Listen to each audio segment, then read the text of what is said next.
Can you imagine 5 crises in 10 years? During Duterte's time, it depends on what side you were on. If you were pro-Duterte, you would say it's a crisis, it's a narco-politics crisis. We had a problem with drugs. If you're on the other side, you'd say it's a human rights crisis, ang daming extrajudicial killing. If you're somewhat in the middle, apareho. Problema droga, problema patayan. Before the Duterte administration ended, or in the middle, COVID-19, second crisis. 2022, right before the election, akala natin medyo yung taas ng presyo because of the Ukraine-Russia crisis was already it, not knowing that was just a prelude to the US-Israel-Iran war now that is driving up all the prices, creating all the problems, not only inflation, logistics, etc., problems with fertilizers that we will experience in next planting season. No? But fourth is the flood control scam. The biggest corruption scandal in the Philippines ever. If we handle it correctly, we can eliminate corruption in the country.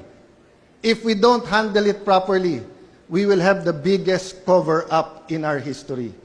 Number 5, not more of a crisis, but a potential crisis, AI.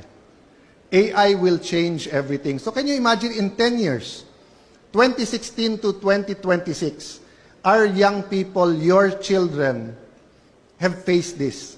So in one sense, bugbog sila. On the other sense, they're probably more prepared for the future than we are. So today, as we celebrate 128 years of independence, and as I fight for the independence of the Senate, we also celebrate our friendship with China. Just like the Filipino-Chinese, marami kayong struggle sa kalye. You are not where you are today because you did not struggle. You are here today with such a big event with the top leaders of our country from different fields because you struggled with us, for us. Maybe we can do the same between the countries of the Philippines and China. With the economic crisis that is here and will get worse, who will help each other? Neighbors. Neighbors. We have real problems with China in the South China Sea. But we also have real projects of friendship.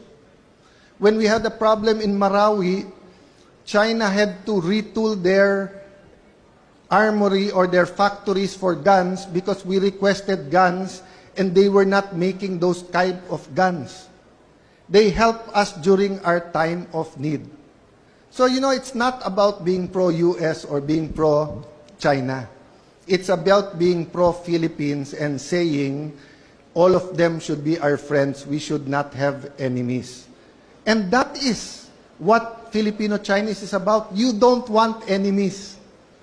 But whether it's in business, whether it's in government, somehow enemies just come along. Believe it or not, I'm more diplomatic, but somehow trouble finds me.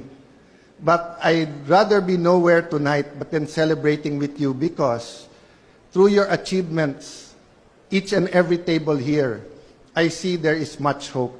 So again, thank you for this opportunity. Mabuhay ang Filipino-Chinese, mabuhay ang relationship ng ating mahal na bansang Pilipinas and China. Thank